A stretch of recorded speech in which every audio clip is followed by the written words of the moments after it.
Good day, grade 8s, and happy greetings to all of you. I'm delighted that you could join us today for our grade 8 natural sciences lesson that has been brought to you by WorksheetCloud. If you have a question during the lesson, send an email with your question to grade8@worksheetcloud.com.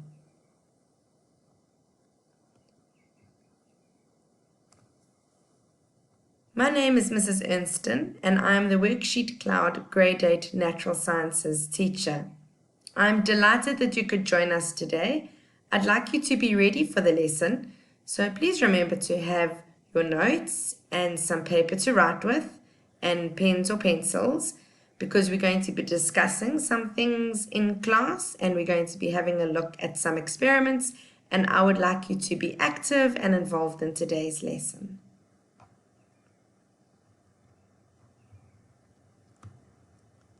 So our topic for today's lesson is pressure, and we will be covering how does gas exert a pressure, and is the pressure a gas exerts related to the number of gas particles, and what happens to pressure when we change volume and temperature.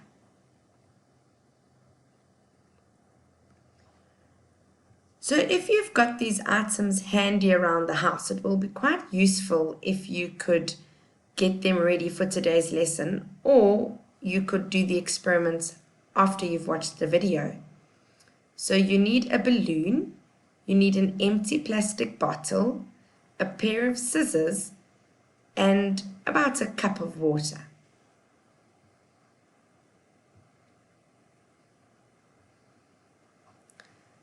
So if I say the word pressure to you, what do you imagine?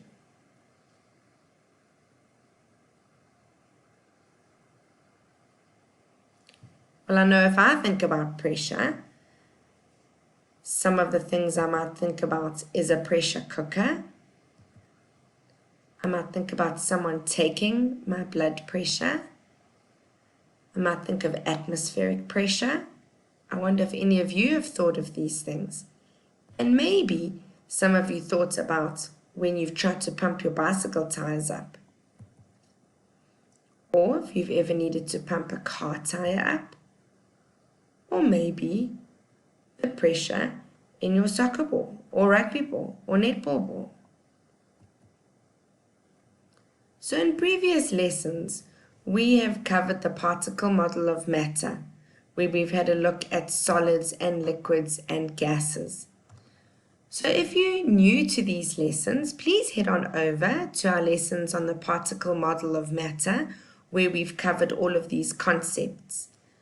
So today's lesson on pressure links up with the concept of a gas.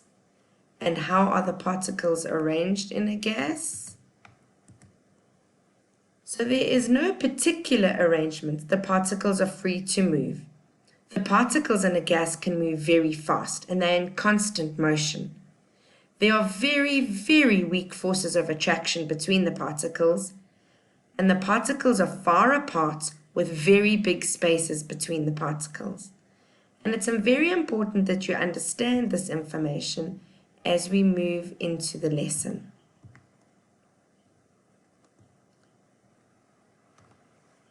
This definition is really important, and it's all about diffusion.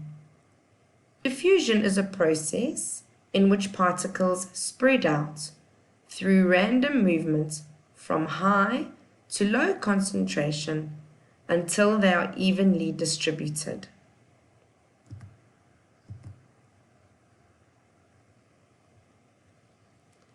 So since the particles of gases are in constant motion, they are able to diffuse. So when two substances mix, their particles intermingle until their composition is uniform throughout. And this is also called diffusion. And the process is much faster in gases than in liquids because the particles in gases are further apart. So what is gas pressure? Gas particles in constant motion inside a container. They collide with each other and with the inside of the container. The number of collisions will depend on the number of gas particles in the container. The more particles inside the container means more collisions. And more collisions mean a higher pressure. The force of the particles bumping against the sides of the container cause a phenomenon called gas pressure. So how can gas pressure be measured? I wonder if you've seen any apparatus like this. So here we have a compressor with a pressure gauge. Here we have a possible bicycle or tire pressure gauge. Here we have a pressure gauge. You might have seen this if you've ever had to go into hospital or if you've ever been scuba diving and you've needed oxygen or the gas in the cylinder. Here is a pressure gauge as part of an apparatus used to measure your blood pressure, and here is a pressure gauge that's used when we're measuring atmospheric pressure. So I want you to take a moment and have a look. What are the similarities between each of these pictures? Yep, you've got it. It's this pressure gauge that we see in each of these pictures. So how can gas be measured? The round end of the gauge should be pressed against the air valve of the tire. So this end over there. This opens the valve and lets some of the air from the tire escape into the gauge. So the air is going to escape and is going to travel into the gauge. The air particles bump against a disc inside the gauge. The force generated by many gas molecule collisions pushes out this bar or this needle in the gauge, and the bar or the needle will move. So how can we increase or reduce the amount of gas in a container? Well, let's have a look at a balloon. Describe what it feels like to blow into a balloon when it is empty, and compare that to when it is full of air. Does it feel different? Is it more difficult to blow into the balloon when it is already full? So initially what I found is the balloon is difficult to blow into at first. Thereafter, it becomes more easy to blow air into the balloon. And when the balloon becomes stretched, when it becomes really, really big, it becomes more and more difficult to blow air into it. Just one thing I want to remind you about, and it could lead to a misconception, so it's important that we clear it up. And that is why the balloon was difficult to blow into initially, right at the beginning. And that's not due to gas pressure or anything like that. That is because the rubbery material of the balloon is still very, very tight. So before you blow into a balloon, you need to stretch and you need to relax that balloon before blowing into it. But once you've got the first 2 or 3 blows going, so that requires effort.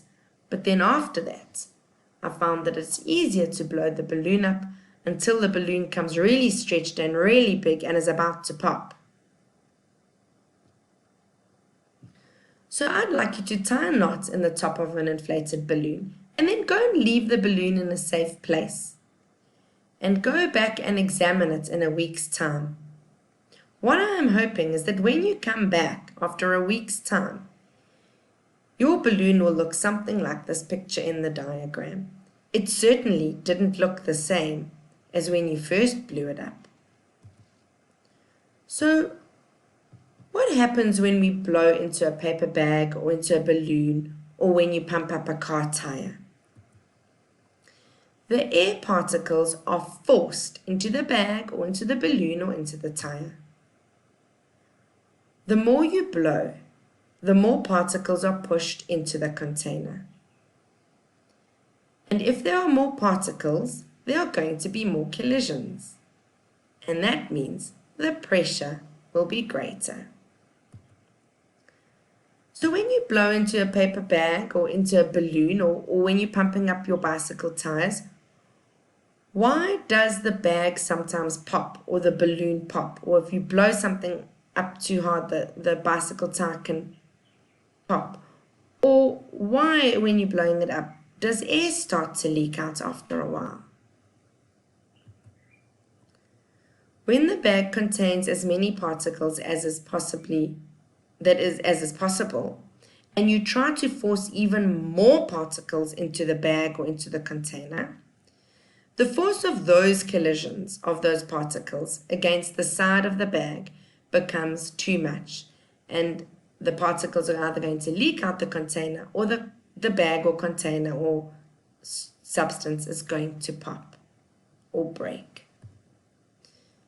So when you blow into a balloon that is fully inflated, why does it pop? So when the balloon contains as many particles as it possibly can, you have stretched it to its maximum size.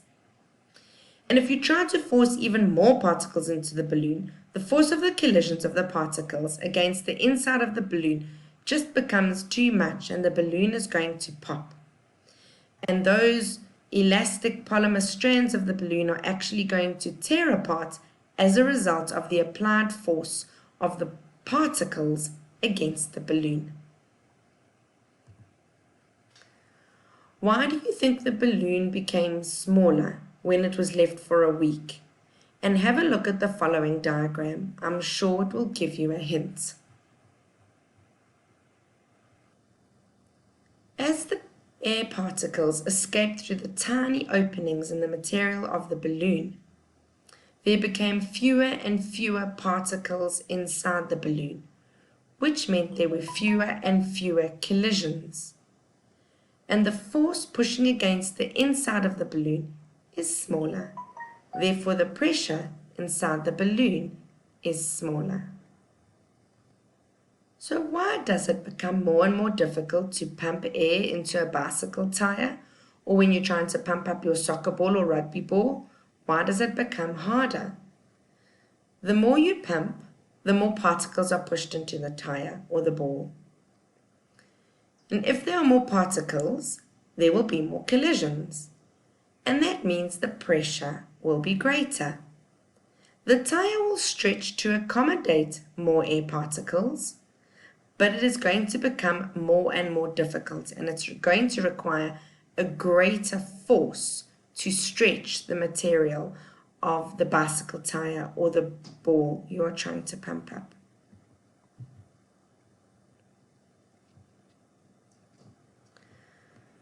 Little bit of a science puzzle for you, and it has to do with air. Here it is. I have a balloon inside this bottle, and that balloon is filled with water. How did I get the balloon into this bottle? I'll give you a hint. It has to do with air. So I know what you're thinking. Well, balloons filled with water are flexible. I can squish them. I can squeeze them. I probably just squeeze the balloon into the bottle. Let's see how that works. I have a balloon about the same size as the other one, bottle, same size opening. I'm going to try and push it in. Getting somewhere here. That didn't work too well, did it? So we've cleaned up after our little water explosion. That clearly did not work. What happened is our balloon, I don't think you can see it, maybe a little bit, the balloon actually ripped as I was trying to push it into the bottle. That is not the answer we're looking for here.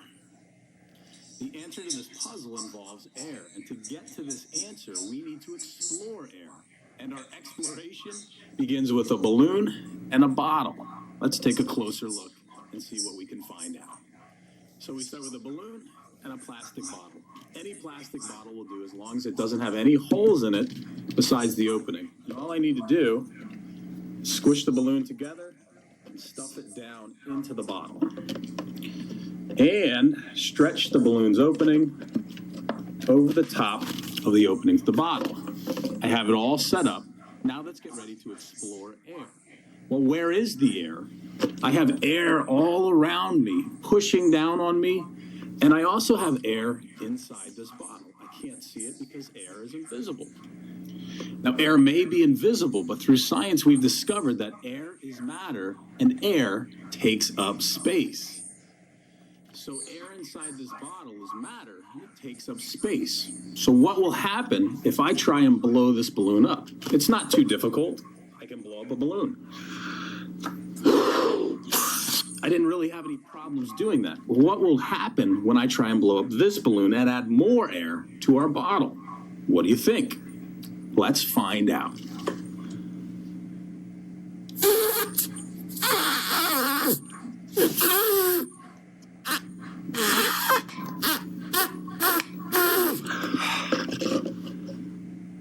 I'm not faking. I'm actually trying to blow air into this balloon and it's not working. Why? Because the air inside this bottle is taking up all that space. It doesn't let me blow that balloon up.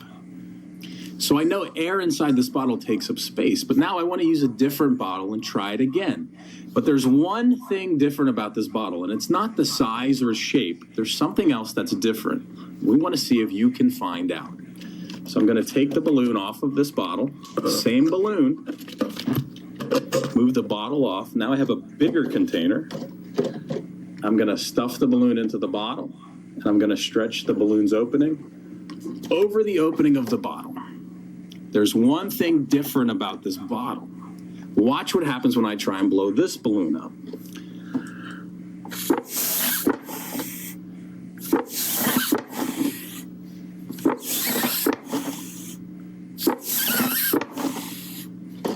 Why was I able to blow this balloon up? Well, there's air inside the bottle. That air is taking up space. Why was I able to add more air to this bottle? What do you think? If you listen carefully, there's a clue. I'm going to do this 2 more times. Listen.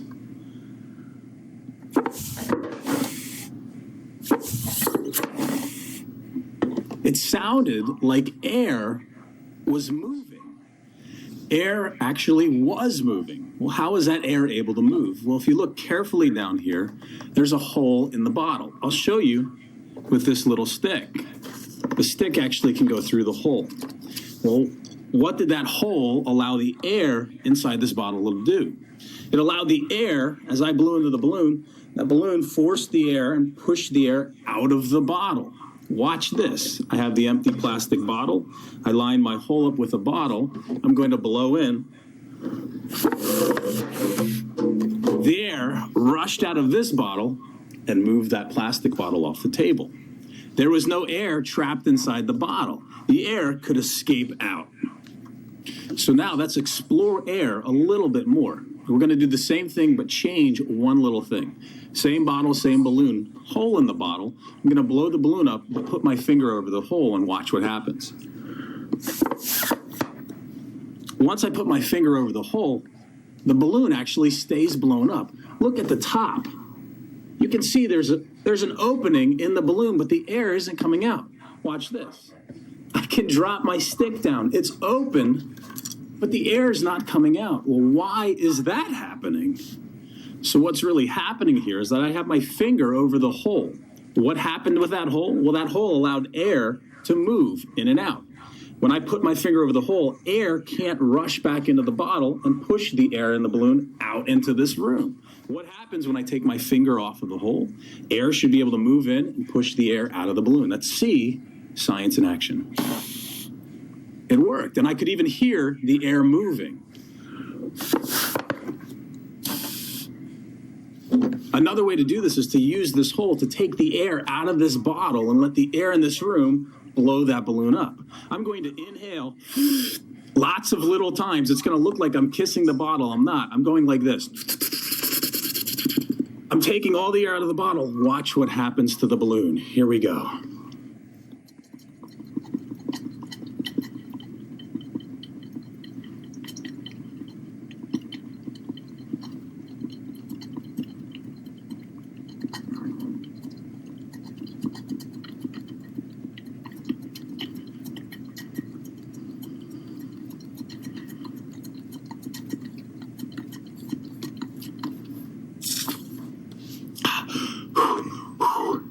I had to take all the air out of that bottle, and the balloon looked like it was magically blowing up. It wasn't magic at all. It was air doing all the work. So we are close to figuring out the answer to our puzzle, thinking back to the water balloon in the bottle. All I need to do is the same thing we just did, but add some water from this pitcher. Here we go. Find the hole. Now, what do you think the next step is? I have an open balloon. I have a pitcher of water. All I have to do is pour water from the pitcher into the balloon and then tie it off. Let's do this.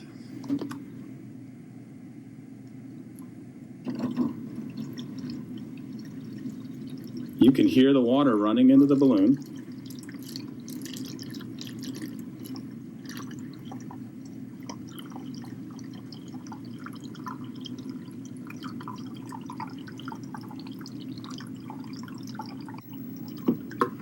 Okay, now at this point you want to be very careful, because what would happen if I take my finger off of the balloon?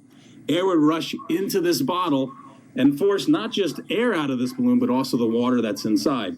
So I'm going to stick my finger in, grab it, I'm safe to release, tie off my balloon, and now I have a balloon in a bottle. Why? Because air. Through science, we've discovered that air is matter, and it takes up space. We can do a lot of fun things with air. If you want to learn more about air, check out our links in the video description. Scientists... So I hope you go and have some fun at home trying to do all those experiments, and explain why you think it is impossible to blow up the balloon inside the bottle. And why was it possible to blow up the balloon when there was a hole in the bottle? So the balloon does not inflate much because the bottle is already filled with air, and there is no room for the balloon to expand inside the bottle. The air particles inside the bottle push back against the air particles inside the balloon. When the bottle has a hole in it, the air particles inside the bottle can be pushed out through the hole as the balloon fills the space inside the bottle. So how does changing the volume of a gas change its pressure? So when a gas is squeezed into a smaller volume, the particles have less space to move. So here we have a container with a plunger, and here is the volume. If we move the plunger down, we are making the volume smaller. There is less volume, and that means these gas particles are going to collide with each other more often because there is less space for them to move, and more collisions means increased pressure. So how does changing the volume of a gas change its pressure? So a gas will expand to fill all the available space. So here we have a container and we have 10 gas molecules, and they have filled all the available space. So what will happen if we take a certain amount of gas out of one container and place it into another container that is twice as large? Or what if we just take that gas that's in there and put it into another container? So what has happened to the density of the gas? So remember from our previous lessons that density equals mass divided by volume. So has the density increased, decreased, or stayed the same? I would like you to make your thinking visible in today's lesson, and this is a wonderful little tool for you to use. So in the middle of your page, you can write pressure, and then you can divide your page into quadrants. Here we can have all the definitions that you covered today about pressure. Here you can have examples that we had a look at in today's lesson. In this block here, you can speak about the characteristics of pressure and how pressure links with the particle model of matter. And then, when I say the word pressure to you, what other symbols or images came to mind? Can you remember? We spoke about a pressure cooker, or pressure in a ball, or atmospheric pressure, or pressure in bicycle tires. And then see if there's any color that you can relate to pressure. So just to conclude the lesson on pressure, a gas exerts a pressure because of the collisions of the particles with each other and the sides of a container. Pumping more gas into a container increases the number of gas particles in the container. This increases the number of collisions and therefore increases the pressure. So what have you learned today? I'd like you to do a 3-2-1 activity. So I'd like you to write down 3 things that you discovered.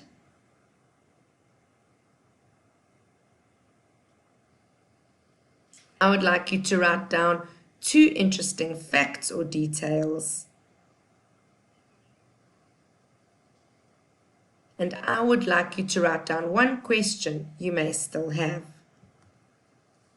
And then please remember, if you're unable to find the answer to that question, you can email your questions to grade8@worksheetcloud.com. I would like to thank WorksheetCloud for bringing you the lesson today, and the lesson wouldn't have happened if there weren't a whole bunch of amazing, awesome grade 8s out there, ready and willing and keen to listen to our lessons. So thanks for watching grade 8s, and stay tuned. Bye.